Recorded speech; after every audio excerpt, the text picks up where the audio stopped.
Outsourcing strategies में कुछ बहुत ज़्यादा कॉमन चीज़ें हैं जो हर इंडस्ट्री में लगभग बराबर जैसी चल जाती हैं। सबसे पहली चीज़ देखो, अगर आपकी कंपनी या बिजनेस में कोई कोर कॉम्पिटेंसी है तो उससे आप बचा के रखो अपने पास। मतलब अगर कोई भी स्ट्रैटेजिक चीज़ है जो आपके स्पेशलाइजेशन की वजह से चल रही है तो वो आपकी कोर कॉम्पिटेंसी है जो आपको प्रेजेंट में भी बचा के रख रही है, आपके बिजनेस को, आपकी कंपनी को, और फ्यूचर में भी आने वाले बहुत सारे सालों तक आपको एक ऐसी एडवांटेज दे रही है जो हमेशा और हमेशा आपकी कंपनी या बिजनेस को बचा के रखेगी। कंपेटिटर्स के मुकाबले वो आएंगे लेकिन कुछ नहीं बिगाड़ पाएंगे। तो ऐसी कोर कॉम्पिटेंसी को बचा के रखिए, उसको आउटसोर्स करने की कोई ज़रूरत नहीं है। दूसरी चीज़, बाकी जितनी भी चीज़ें हैं जो कोर कॉम्पिटेंसी में नहीं आती हैं आपकी कंपनी या बिजनेस में, वो सारी की सारी चीज़ें हम बाहर आउटसोर्स कर सकते हैं। अगर आप ऐसी कोई भी स्ट्रैटेजिक चीज़ें जो नहीं है या ऐसी कोई भी चीज़ें जो आपकी स्पेशलिटी नहीं है, मतलब वो सारी चीज़ें जो कोर कॉम्पिटेंसी में आती ही नहीं है,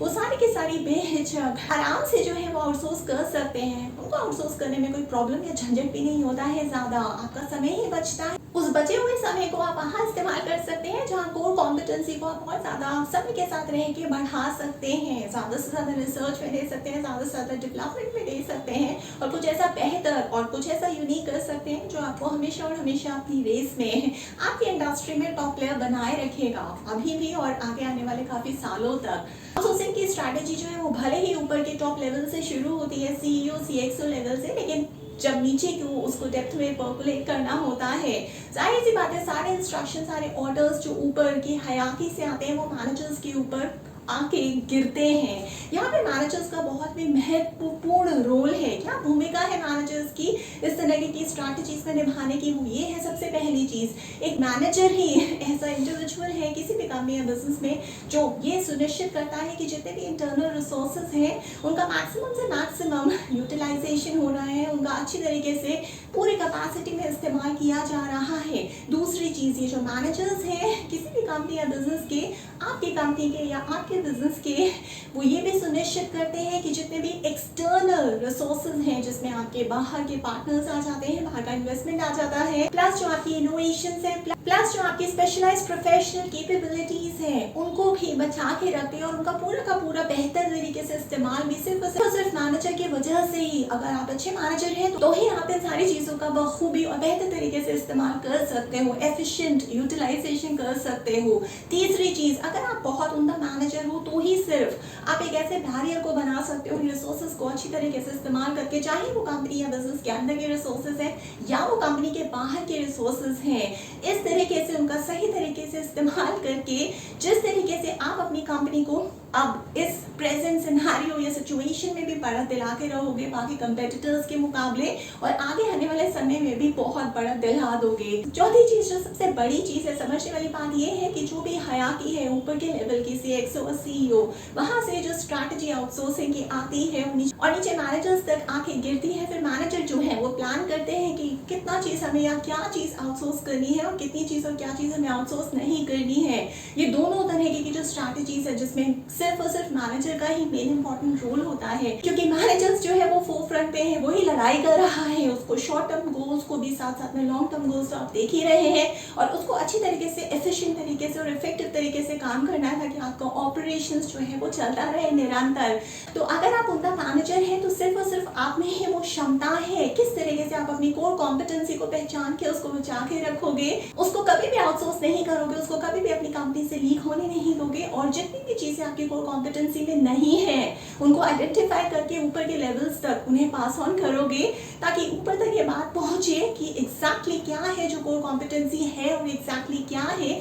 जो कोर कॉम्पिटेंसी नहीं है। सिर्फ और सिर्फ आप ही की वजह से जो पूरी की पूरी एक स्ट्रैटेजी बनेगी जिसमें वो चीजें जो आउटसोर्स नहीं करनी है कोर कॉम्पिटेंसी में आती हैं, और वो चीजें जो आउटसोर्स आप आराम से बिना सोचे समझे हुए कर सकते हैं जो कोर कॉम्पिटेंसी में नहीं आती हैं। तो आप एक ऐसी स्ट्रैटेजी बनाने में सक्षम हो जाएंगे मैनेजरियल लेवल पे जहाँ पे आप दोनों ही चीज़ों को, यानी कि वो चीज़ें जो कोर कॉम्पिटेंसी में है और वो चीज़ें जो कोर कॉम्पिटेंसी में नहीं है, उसे इस तरीके से बैलेंस करोगे कि कंपनी जो है वो हमेशा और हमेशा सस्टेनेबल कम्पिटिटिव एडवांटेज एडवांटेज के साथ निरंतर आगे चलती रहेगी और आपकी इंडस्ट्री में टॉप प्लेयर में अपना नाम दर्ज करवाती रहेगी। देखो नाइकी की अगर हम बात करते हैं, नाइकी के सब जानते हैं, जूते पहनते हैं, आपने भी पहने हैं, मैं भी पहनती हूँ। इसका जो 100% प्रोडक्शन है वो सारा का सारा आउटसोर्स्ड है, मतलब कि उनके पास अपनी एक भी प्रोडक्शन यूनिट नहीं है जहाँ पे वो खुद के अपने आप जूते बना रहे हैं। जी हाँ, उनके सारे जो प्रोडक्शन यूनिट्स हैं वो या तो वियतनाम में है या फिर फिलीपींस में है या फिर ताइवान में है या इंडोनेशिया में है। इस तरीके से हमारे पास हर इंडस्ट्री के बहुत अलग अलग एग्जाम्पल्स हैं।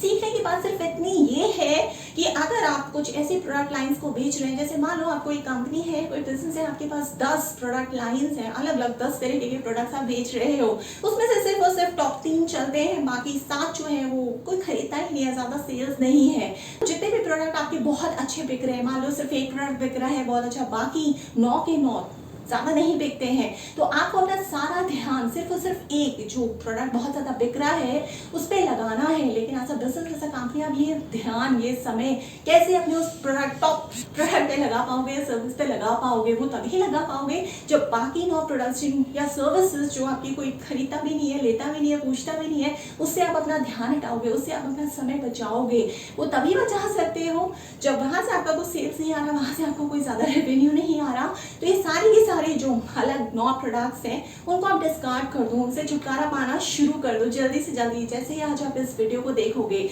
छुटकारा पाने का सबसे अच्छा तरीका ये है कि ये सारे 9 के 9 प्रोडक्ट्स जो हैं या सर्विसेज जो हैं जो ज़्यादा बिक नहीं रही है, जिनसे आपको ज़्यादा पैसा नहीं आ रहा है, उसमें आपका समय भी बहुत बर्बाद हो रहा है, उससे ज़्यादा कुछ प्रॉफिट सेल्स नहीं हो रहा है, उन सारे के सारे प्रोडक्ट्स को आप आउटसोर्स कर दो। बाकी जो कंपनियां हैं वो देख लेंगी, वो संभाल लेंगी आपके बाकी 9 प्रोडक्ट्स के बिजनेस को। मेन जो आपका टॉप प्लेयर है आपके प्रोडक्ट और सर्विस का, वो आप अपने पास रखो। और आप ये जो 9 प्रोडक्ट्स आपने आउटसोर्स किए हैं ना, उससे जो आपने टाइम बचाया है, वो टाइम आप इस प्रोडक्ट को दे सकते हो जो आपका टॉप प्लेयर है, इस सर्विस को दे सकते हो जो आपकी बिजनेस और कंपनी का टॉप प्लेयर है। इस तरह की बहुत बेहतरीन और भी स्ट्रैटेजीज हैं। आगे आने वाले मैं कुछ और भी वीडियोस में आपको बताती रहूंगी निरंतर। इसके अलावा भी अगर आपके कोई डाउट्स है किसी टॉपिक पे, आप मेरी गाइडेंस चाहते हो, मेंटोरिंग चाहते हो, कोचिंग चाहते हो, काउंसिल चाहते हो, ट्रेनिंग चाहते हो, तो आप मुझे टॉपिक के साथ व्हाट्सएप भी कर सकते हो। मेरा फोन नंबर है 9311659252। और अगर आप कोई सेटअप हो, कोई गवर्नमेंट ऑर्गेनाइजेशन हो, कोई स्कूल, कॉलेज, यूनिवर्सिटी हो,